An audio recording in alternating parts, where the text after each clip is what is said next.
कोई भी पार्टी के कोई भी नेता से मेरे पार्टी के प्रवेश के बारे में मेरी कभी भी कोई भी बात नहीं हुई। राहुल गांधी जी को तो मैंने प्रत्यक्ष रूप में कभी देखा तक नहीं। मैं इस चैनल पर मानहानि का दावा ठोकने वाली हूँ। मेरे पिता के संस्कार मुझ में है।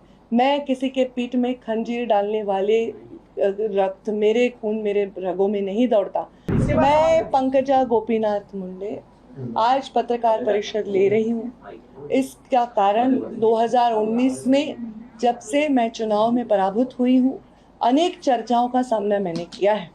अनेकों बार भारतीय जनता पार्टी ने निर्णय लिए हैं। अनेकों राज्यसभा का जब सीट आया तब मेरा नाम चलता था। विधान परिषद का सीट आया, जब चुनाव आया मेरा नाम चलता था।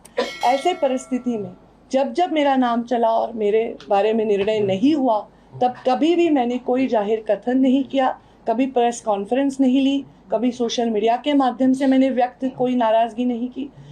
फिर भी मेरे बारे में चर्चा चलती रही। अनेक पार्टियों के नेताओं ने कहा पंकजा जी नाराज़ हैं, हमारे पास आ सकती है। अनेक पार्टियों के नेताओं ने ये भी कहा कि हम उनको ये पद दे सकते हैं, हम उनको ये स्थान दे सकते हैं। उसी बारे में भी मैंने उसको बहुत लाइट नोट पे लिया।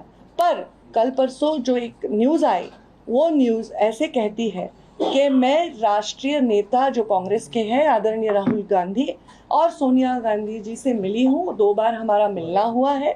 एक सांगली के नेता है जो हमारे इस मिलने में मध्यस्थ है, और मैं भारतीय जनता पार्टी छोड़कर कांग्रेस की तरफ जा रही हूँ। ये जो न्यूज़ आई है, ये न्यूज़ सरासर झूठ है।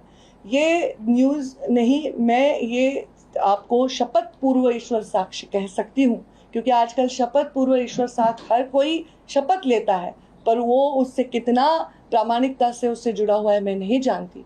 पर मैं आज ये सबके सामने कहती हूँ, कोई भी पार्टी के कोई भी नेता से मेरे पार्टी के प्रवेश के बारे में मेरी कभी भी कोई भी बात नहीं हुई। राहुल गांधी जी को तो मैंने प्रत्यक्ष रूप में कभी देखा तक नहीं। सोनिया गांधी जी को मैंने कभी देखा तक नहीं। ऐसा भी कभी नहीं हुआ है कि वो एक शहर में है और मैं उस शहर में। जब ये न्यूज़ आई उस समय मैं अपने मध्य प्रदेश के भारतीय जनता पार्टी के कार्यक्रमों में अपने कार्यकर्ताओं के साथ थी, और ये न्यूज़ जब आई तब मुझे इस बारे में बहुत पीड़ा हुई, क्योंकि आज तक ऐसी न्यूज़ आती थी कि इनका ऑफर है, मैं उसको लाइट नोट पे लेती थी। पर ये जो न्यूज़ है ये कहती है कि उनके पास ये मालूमात है, उनके पास ऐसे सूत्र कहते हैं, और एक क्वेश्चन मार्क डाल दिया कि क्वेश्चन मार्क डालने से लीगल सब सही हो गया। मैं इस चैनल पर मानहानि का दावा ठोकने वाली हूँ, क्योंकि मेरा करियर कौड़ी मोल नहीं है। लाखों लोग मुझसे जुड़े हुए हैं, उनके भवितव्य मुझसे जुड़े हुए हैं, और मेरी गरिमा, मेरी प्रतिष्ठा और मेरी इंटीग्रिटी भी इसमें चैलेंज होती है। मेरे सिर्फ पॉलिटिकल जगत में नहीं, सिने जगत में मेरे दोस्त हैं, उद्योग जगत में मेरे बहुत सारे मित्र परिवार हैं। आज वो सब मुझे ये सवाल पूछ रहे हैं। इतना ही नहीं, मेरा बेटा कहता है मम्मा ये न्यूज़ आ गया, ये सही नहीं है, पर ऐसा न्यूज़ कैसे आ गया। ये मेरे पर्सनैलिटी पर उठा हुआ सवाल है, और ये कौन कर रहा है। इस देश के गृह मंत्री है अमित शाह, प्रधानमंत्री नरेंद्र मोदी है। मेरा जैसा सूक्ष्म पार्टी का जीव अगर ऐसी कोई मुलाकात करता है या किसी को मिलता है, तो क्या उनको पता नहीं होगा? क्या मेरे फ़ोन में मैं किससे बात करती हूँ, क्या उनको पता नहीं होगा? मुझे लगता है मेरे जैसे सरल, स्पष्ट और पार्टी से प्रामाणिक नेता के गरिमा पर यह उठा हुआ प्रश्न चिन्ह है। हाँ, बहुत बार ऐसा हुआ मेरा नाम चला, पर ना मुझे मिला नहीं। मैंने पार्टी का आदेश उस समय स्वीकार लिया। मैंने तो फॉर्म भी भर के विधान परिषद का मुझे बताया गया कि रखो, और फॉर्म भरने के समय के 10 मिनट पहले मुझे बताया गया कि आप ये फॉर्म नहीं भर सकती है। तो मैंने कहा कि पार्टी का आदेश मेरे लिए सर्वोतोपरि है। पर मेरे बारे में ऐसी शंका उपलब्ध करना मुझे बहुत दुख दे रहा है। ये पार्टी में मैं पली बड़ी हूँ। हज़ारों कार्यक्रमों में मैंने अपनी भूमिका व्यक्त की है। मैं बार बार इस बारे में बात नहीं करना चाहती। 3 जून को जब मेरे पिताजी की पुण्यतिथि थी, उस दिन मैंने कहा था कि ये चर्चा जो होती है वो चर्चा मेरी वजह से नहीं होती है।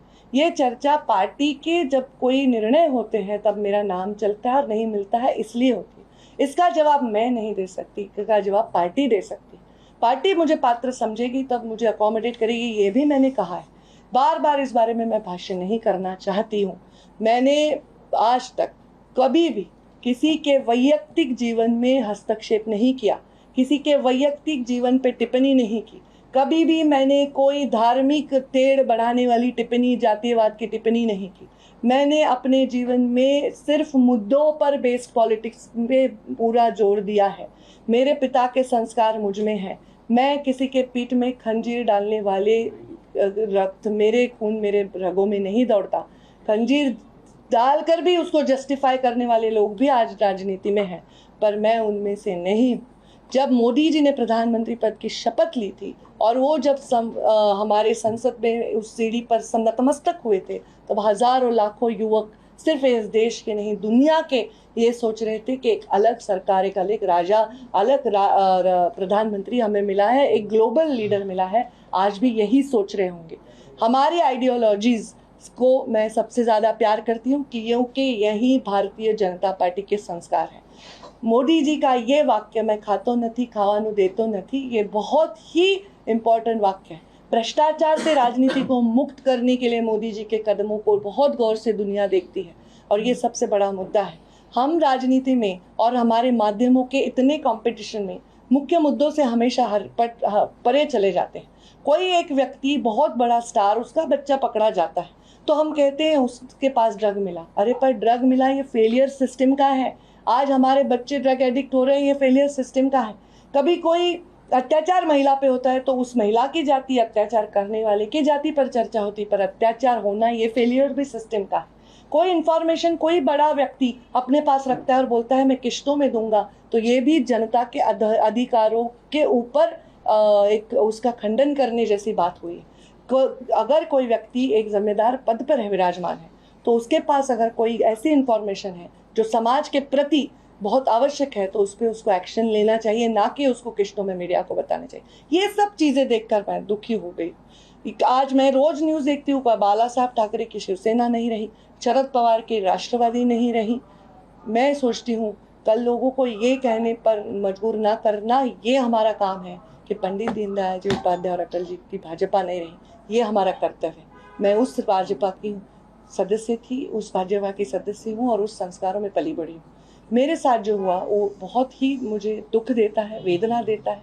जब भी मुझे कुछ करना है मैं डंके के चोट पर करती हूँ। लाखों लोग मेरे से जुड़े हुए हैं, हजारों लोग मुझ पर आज देख रहे हैं इसको। मैं सबसे यही कहूँगी कि मेरे प्रवास में आपने मुझे साथ दिया, उसके लिए आभार। और आप हमेशा मुझे साथ तभी दे जब मैं सच्चाई और मैं गरिमा के साथ काम करूं। अमर उजाला अब आपके टीवी पर भी। अपने स्मार्ट टीवी पर YouTube पर सर्च करें अमर उजाला, चैनल सब्सक्राइब करें और देखें ताजा खबरें, वो भी HD क्वालिटी में। और हाँ, बेल आइकन दबाना ना भूलें ताकि हर खबर हो आपके घर। अमर उजाला, निष्पक्ष, निर्भीक, निरंतर।